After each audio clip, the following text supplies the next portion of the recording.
തുന്നിയിട്ട കുപ്പായം, അതിൽ നിറങ്ങൾ മങ്ങുകില്ല കട്ടായം. വരികൾ സഞ്ജുവിനായി എഴുതിയ പോലെ. വെസ്റ്റ് ഇൻഡീസിനെതിരെ ഇന്ത്യയുടെ കഴിഞ്ഞ ദിവസത്തെ വിജയം മലയാളികളെ സംബന്ധിച്ചിടത്തോളം ചെറുതല്ല. കണ്ണും മനസ്സും നിറച്ച് മലയാളികളെ ഉന്മാദ ലഹരിയിൽ എത്തിച്ചിരിക്കുന്നു. ഒഴിവാക്കപ്പെട്ടവന്റെ വേദന സഞ്ജുവിനോളം അറിഞ്ഞ മറ്റൊരു ക്രിക്കറ്റ് പ്ലെയർ ഇന്ത്യൻ ചരിത്രത്തിൽ ഒരുപക്ഷെ ഉണ്ടായിരിക്കില്ല.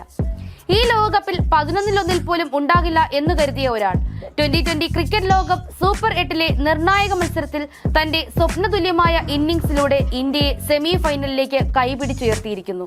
സച്ചിന്റെയും സേവാങ്ങിന്റെയും ഒക്കെ കളികൾ കാണാൻ കാത്തിരുന്ന ഒരു ജനത, സച്ചിന്റെയും സേവാങ്ങിന്റെയും ഒക്കെ പേരിൽ വഴക്കടിച്ചിരുന്ന ഒരു ജനത, അവർ ഒരു മനസ്സോടെ ഒരൊറ്റയാളുടെ കൈകൾ ഇന്ത്യക്കായി ബാറ്റെടുക്കുന്നത് കാണാൻ കാത്തിരുന്നു.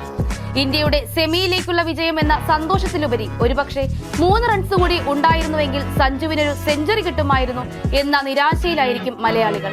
വരുന്ന സെമി ഫൈനലിലും ഫൈനലിലും മിന്നിത്തിളങ്ങി ഈ T20 ലോകകപ്പിലെ താരം സഞ്ജുവാകട്ടെ എന്ന് നമുക്ക് പ്രാർത്ഥിക്കാം.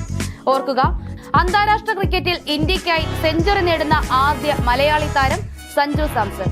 കേരള സവാരി ഗുഡ്വിൽ അംബാസഡർ ഒരേയൊരു സഞ്ജു സാംസൺ.